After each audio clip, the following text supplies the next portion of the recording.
الصلاة والصيام والقيام وسائر الأعمال إنه على كل شيء قدير. ثم أما بعد، إن شاء الله لن نطيل عليكم، لأنه في الحقيقة فإن الحديث عن غزة وعن فلسطين هو حديث قديم جديد يتجدد مع كل لحظة يشد فيها هذا العدو الصهيوني ويمعن القتل والتهجير والتعذيب والقصف في Gaza وفي أهل Gaza. Beliau tidak akan memperpanjang ceramah beliau ini. Yang pertama, bahwa kejadian apa yang kita lihat selama ini di media tentang pembantaian, kemudian tentang pengeboman dan penghancuran kota Gaza, ini telah disampaikan oleh Rasulullah SAW terkait peperangan di akhir zaman. وفي الحقيقة فإن عدونا هو عدو ماكر وغادر ويتفنن كأنه ينصب لوحة في قتل الناس وتعذيب الناس في غزة.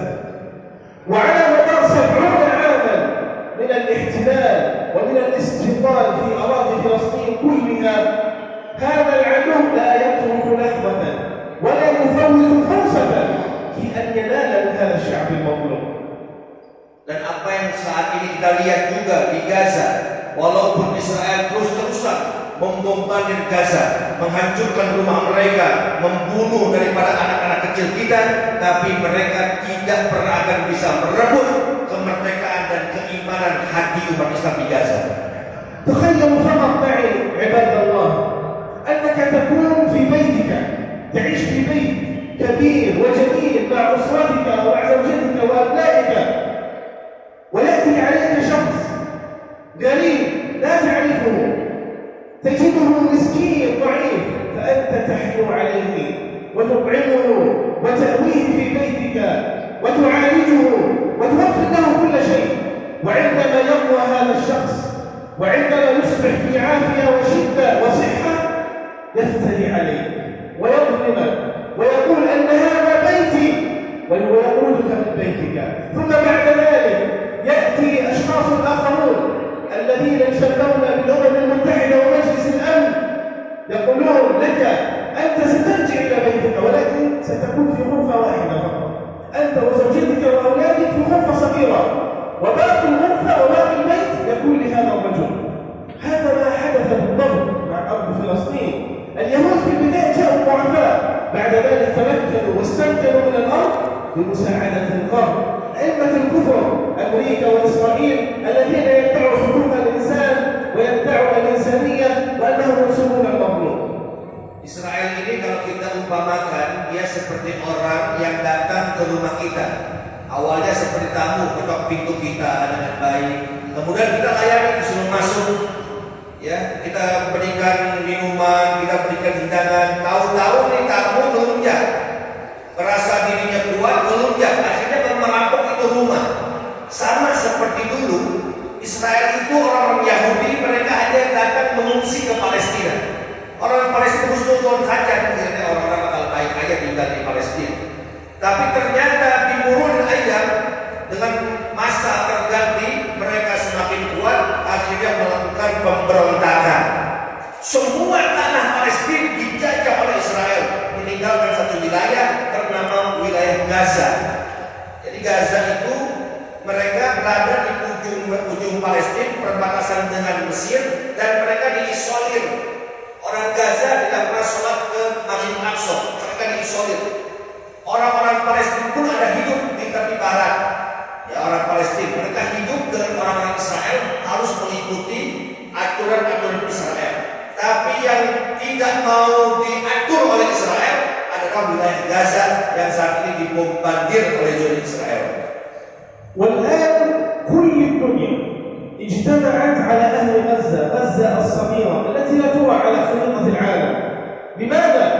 لماذا أئمة الكفر كلهم اجتمع على غزة الآن؟ تريد تدمير غزة، تريد أن تهدم راية الجهاد، لأنه إذا سقطت غزة لن تقوم قائمة للمسلمين بعد ذلك.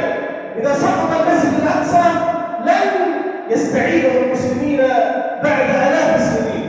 واليهود والكفار يعلمون هذا جيدا، لذلك هم يشغلون المسلمين في أي شيء. لا تدعوا غزة، ابتعدوا عن غزة، نحن نوفر لكم الأمن والأمان والأموال وكل شيء، ولكن اتركوا غزة وحدها، اتركونا نقتل غزة وندمر غزة ونسلم غزة، لأن غزة إرهابية، لأن المقاومين الإرهابيون هم لا يريدون السلام، لا يريدون أن يعيشوا بسلام في هذا العالم. Karena itu ibadah Allah, kita sebagai umat Islam di sini dengan melihat realita yang ada di Gaza sana, maka harus ada perjuangan-perjuangan yang dilakukan, dan itulah yang terjadi di sana. Mereka ini melakukan perlawanan karena tanah mereka dijajah oleh Israel dan orang-orang Gaza itu ingin mengambil haknya mereka.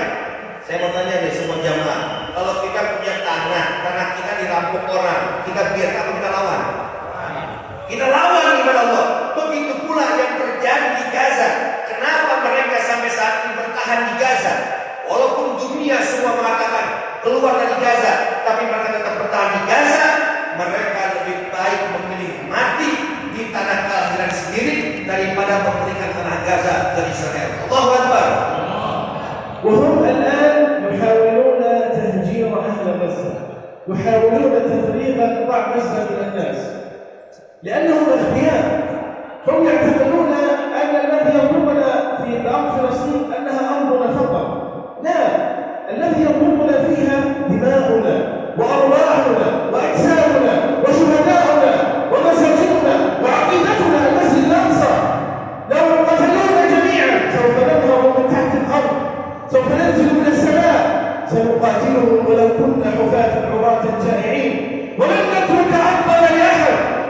هم يعتقدون أننا سنترك أرضنا، ولكنهم خسروا وقيلوا أن نترك أرضنا لهم.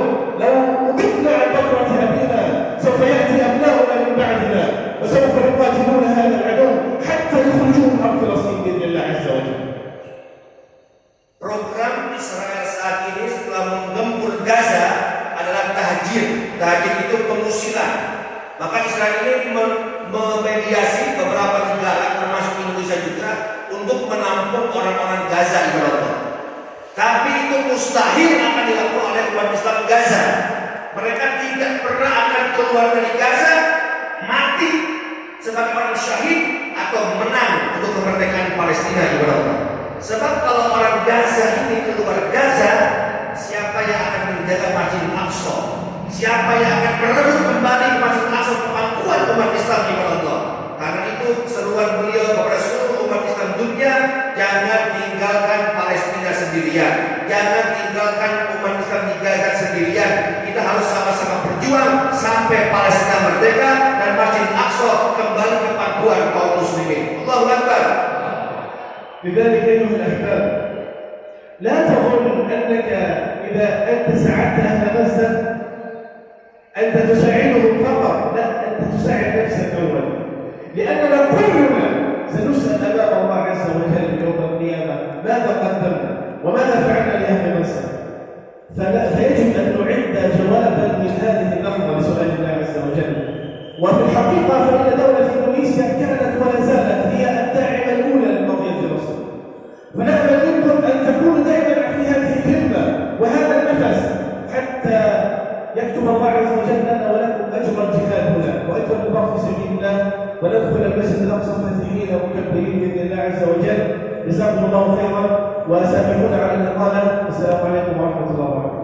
Kemudian beliau terakhir menyampaikan poin intinya bahwa Allah Subhanahu wa taala kelak nanti di hari kiamat akan bertanya kepada kita, apa yang telah kau berikan, telah kau bantu umat Islam kepada umat Islam yang dizalimi di sana, yaitu di Palestina. Allah akan bertanya itu. Setidaknya pada hari ini kita bisa menjawab di hadapan Allah, ya Allah, kami telah membantu negeri Palestina, umat Islam yang dijajah di sana, terzalimi dengan harta yang kita miliki. Semoga apa yang kita infakkan, kita sedekahkan menjadi saksi di hadapan Allah Subhanahu wa taala dan menjadi penolong untuk kemerdekaan dan kemenangan umat Islam di Gaza Palestina. Amin ya rabbal alamin. Sebelumnya kami ingin sampaikan informasi. Alhamdulillah